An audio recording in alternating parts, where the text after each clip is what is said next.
Welcome to 2D's vlog. இன்னைக்கு நம்ம என்ன பார்க்க போறோம்னா வீட்லயே எப்படி சிம்பிளா தக்காளி குருமா பண்றதுன்னு பார்க்கலாம். ஃபர்ஸ்ட் கடாயில தேவையான அளவு ஆயில் விட்டுட்டு அது நல்லா ஹீட் ஆனதும் ஒரு கப் அளவுக்கு சின்ன வெங்காயம் எடுத்துக்கணும்.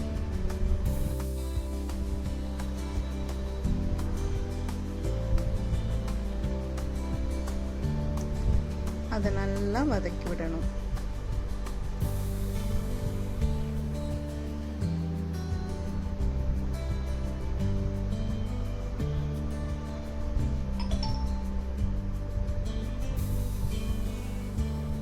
அது நல்லா வதங்கின பின்னாடி ஒரு 10 ரெட் சில்லி போட்டுக்கணும். அதுக்கப்புறம் 2 ஸ்பூன் மிளகு 2 ஸ்பூன் ஜீரகம் சேர்த்து வதக்கிக்கணும். அது நல்லா வதங்கின பின்னாடி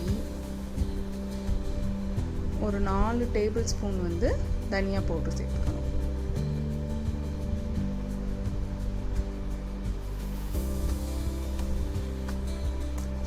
அதை நல்லா ஆற வச்சு எடுத்து வச்சுக்கலாம். நெக்ஸ்ட் கடாயில எண்ணெய் விட்டு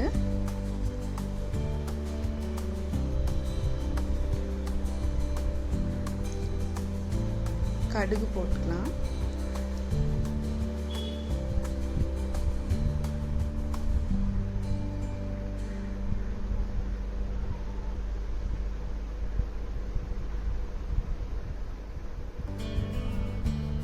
கடுகு நல்லா பொரிஞ்சதும் கருவேப்பிலை,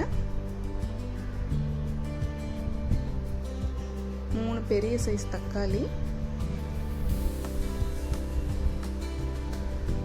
போட்டு நல்லா வதக்கி விட்டுறலாம்.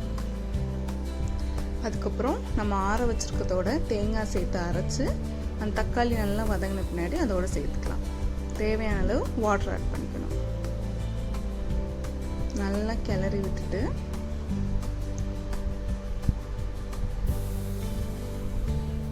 தேவையான அளவு சால்ட் சேர்த்துக்கலாம். அப்புறம் அது ஒரு 10 to 20 மினிட்ஸ் கொதிக்க விட்டுறணும்.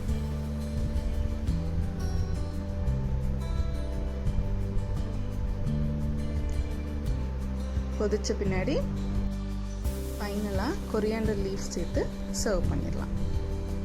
தக்காளி குருமா ரெடி.